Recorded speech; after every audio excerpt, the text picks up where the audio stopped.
ஆமாங்க. அவங்க கொடுத்த ரூ. 60 வச்சு என்னை வளமோட வாழ சொல்லிட்டு போயிருக்காங்க. அந்த வாழ்த்து மனசார இருந்ததுன்னா நன்றி சொல்லிட்டு வந்திருப்பேன். அது கோபத்தில் வந்த வாழ்த்து. அதனால் அதை பத்திரமா அவங்களுக்கே திருப்பி கொடுத்துட்டு வந்துட்டேன். நம்மளோட சப்ஸ்கிரைபருங்கிற பேரில் ஆர்வக்கோளாறில் செஞ்ச அன்வான்டான விஷயங்கள் பற்றின வீடியோ தான் இது.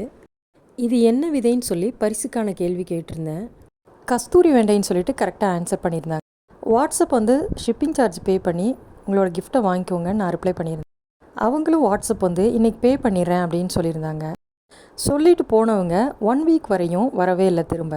ஆனால் பார்த்திங்கன்னா யூடியூப்பில் நான் போடுற வீடியோஸ்க்கு எல்லாத்துக்குமே கமெண்ட் பண்ணிகிட்டு இருந்தாங்க. சரி, ஒருவேளை அவங்களுக்கு கிஃப்ட் வாங்குறதுக்கு விருப்பம் இல்லை போல இருக்குன்னு நான் விட்டுட்டேன். அப்புறம் ஒரு வீடியோ போஸ்ட் பண்ணேன். அதாவது 2 டேஸில் ஷிப்பிங் சார்ஜ் பே பண்ணிட்டீங்கன்னா 10 ஒர்க்கிங் டேஸில் நான் ப்ராடக்ட் அனுப்பிச்சி வச்சுருவேன் அப்படின்னு சொல்லிட்டு 1 வீக் கழித்து ஷிப்பிங் சார்ஜ் பே பண்ணிவிட்டேன் அப்படின்னு சொல்லி வந்தாங்க. எனக்கு ஒரு ப்ராப்ளம் இல்லைங்க. ஷிப்பிங் சார்ஜ் பே பண்ணால் நான் ப்ராடக்ட் அனுப்ப போகிறேன், இல்லைனா அடுத்தடுத்து என்னோடய வேலையை பார்க்க போகிறேன்.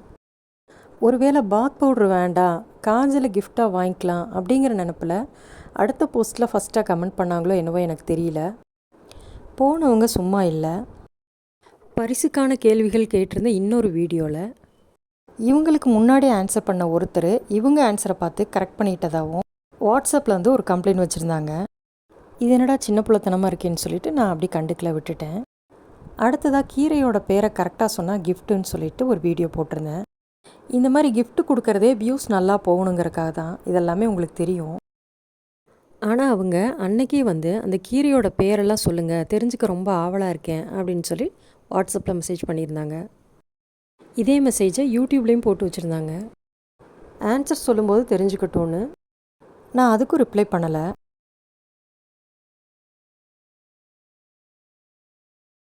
அப்புறம் அடுத்ததாக நீங்கள் என்னெல்லாம் ப்ராடக்ட் சேல் பண்ணுறீங்கன்னு ஒரு மெசேஜ் போட்டிருந்தாங்க. அதுக்கும் நான் ரிப்ளை பண்ணலை. ப்ராடக்ட் டீட்டெயில் எல்லாமே வாட்ஸ்அப் கேட்லாக்லேயே இருக்கும், அதை பார்த்தாலே தெரிஞ்சுக்கலாம். அதுக்கப்புறமா நீங்கள் பாத் பவுடர் அனுப்பி வச்சா எங்கள் ஹவுஸ் ஓனருக்கும் கொடுக்குறேன், அவங்களும் ஆர்டர் போடுவாங்க அப்படின்னு சொல்லி மெசேஜ் போட்டிருந்தாங்க. நான் அதுக்கும் ரிப்ளை பண்ணலை. ஏன்னா ஒரு ப்ராடக்ட் அனுப்பி வைக்கிறோன்னா இவங்களுக்கு சாட்டிஸ்ஃபைடு ஆச்சுனா தான் அடுத்தவங்களுக்கு சொல்லுவாங்க. அந்த இன்னொருத்தவங்களுக்கும் சாட்டிஸ்ஃபைடு ஆச்சுனா தான் நம்மக்கிட்ட ஆர்டர் போடுவாங்க. ஆனால் இதுக்கெல்லாம் முன்னாடி நம்ம ப்ராடக்டை அவங்க கையில் போய் சேர்ந்து அவங்க யூஸ் பண்ணியிருக்கணும். ஏதோ ஆர்வக்கோளாறில் இந்த மாதிரிலாம் டெக்ஸ்ட் பண்ணுறாங்கன்னு விட்டுட்டேன். அதுக்கடுத்ததாக ஒரு ஸ்க்ரீன்ஷாட் தூக்கிட்டு வந்திருந்தாங்க. என்னென்னா, யூடியூப்பில் இவங்க பண்ண கமெண்ட்டுக்கு நான் ஹார்ட் கொடுக்கல, வேறு எல்லோரும் கொடுத்துருக்கீங்க அப்படின்னு கேட்டிருந்தாங்க. இது உங்களுக்கு விசிபிள் ஆகலையா, இல்லை வேணும்னே பண்ணுறீங்களான்னு கேட்டிருந்தாங்க. சரி, இது ஒரு வகையான அன்பு தொல்லை அப்படின்னு சொல்லிட்டு எனக்கு விசிபிள் ஆகலைன்னு சொல்லி ரிப்ளை பண்ணியிருந்தேன். ரிப்ளை கூட எந்த ரியாக்டும் இல்லை. என்ன கோவம் வந்துச்சோ தெரியல. யூடியூப்பில் என்னோடய வீடியோவில் பண்ண கமெண்ட் எல்லாத்தையும் டெலீட் பண்ணிட்டாங்க. அப்புறம் காஜல் ஒரு சப்ஸ்கிரைபருக்கு கிஃப்ட் அனுப்ப போகிறேன்னு ஒரு வீடியோ போட்டிருந்தேன். நான் சொல்கிற அந்த பர்டிகுலர் பர்சன் பாத் பவுடருக்காக அவளோட எதிர்பார்த்துட்ருக்கேன், அதாவது அவங்க கிஃப்ட்டுக்காக எதிர்பார்த்துட்ருக்கேன்னு கமெண்ட் பண்ணியிருந்தாங்க. இவங்க கமெண்ட்டெல்லாம் அழிச்சது தெரிஞ்சதுனால நான் என்ன சொன்னேன்னா, உங்களுக்கு கிஃப்ட்டு கொடுக்குறேன்னு சொல்லியிருந்தேன் இல்லையா, அந்த கமெண்ட்டை இன்றைக்கி டேட்டில் போய் ஸ்க்ரீன்ஷாட் எடுத்து அனுப்புங்க அப்படின்னு சொல்லியிருந்தேன். அதுக்கு அவங்களோட ரிப்ளை என்னென்னா, கமெண்ட் விசிபிள் ஆகலைன்னு சொன்னதுனால எல்லா கமெண்ட்டையும் டெலிட் பண்ணிட்டேன், அந்த ₹60 எனக்கு வேண்டாம், போனால் போகுது, வாழ்க வளமுடன் அப்படின்னு சொல்லி ரிப்ளை பண்ணியிருந்தாங்க. இல்லை, எனக்கு ஒன்றும் புரியல.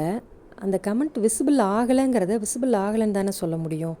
இந்த சம்பவம் தெரியாமல் பார்க்குறவங்க என்ன நினைப்பாங்க, இவங்க ஷிப்பிங் சார்ஜுன்னு எதையோ வாங்கிட்டு ஒழுங்காக ப்ராடக்ட் அனுப்புறதில்ல போல், அந்த மாதிரி தானே நினைப்பாங்க. வேணும்னு பண்ணியிருந்தா அவங்க கேட்டதுக்கு நான் ஏன் ரிப்ளை பண்ணியிருக்கணும். நான் இமீடியட்டாக உங்கள் பணத்தை ஜிபேயில் ரிட்டன் போட்டேன் அப்படின்னு சொல்லிட்டு ரிப்ளை பண்ணிவிட்டு வந்துட்டேன். ரிட்டனும் போட்டுட்டேன். இந்த மாதிரி சில புரிஞ்சிக்காத ஆட்களால் என்ன மாதிரி ஆட்களுக்கு தொல்லை தான். பரிசு கொடுக்குறேன்னு சொன்னது ஒரு குத்தமாயா, இனிமேல் எதுக்கு இந்த வேலை அப்படிங்கிற மாதிரி தோணிடுச்சு. இத்தனைக்கும் அந்த ஐடியா ஆனா பெண்ணான்னு எதுவும் எனக்கு தெரியாது. வாட்ஸ்அப்லேயும் டெக்ஸ்ட் மட்டும்தான் பண்ணுவாங்க. முகமே தெரியாத ஒருத்தருக்கு என்னோடய வீடியோஸை பார்த்ததுக்காக உங்களுக்கு ஒரு கிஃப்ட் கொடுக்குறேன்னு சொல்கிறது எவ்வளோ அழகான விஷயம். அதை அழகாக வாங்கிக்க தெரியாமல் இந்த மாதிரி வாட்ஸ்அப்பில் நசநசன்னு கேள்வி கேட்டு இரிட்டேட் பண்ணுறது எவ்வளோ சங்கடமாக இருக்குது. நான் முன்னாடி பண்ண எந்த மெசேஜையும் சீரியஸாக எடுத்துக்கல. கடைசியாக போனால் போகுது ₹60 அப்படின்னு போட்டிருந்த மெசேஜ் தான் நிஜமாலுமே என்னை கஷ்டப்படுத்திருச்சு. அதுதான் இந்த வீடியோ போடுறதுக்கும் காரணமாக இருந்துச்சு. எனிவே, தேங்க்ஸ் ஃபார் வாட்சிங்.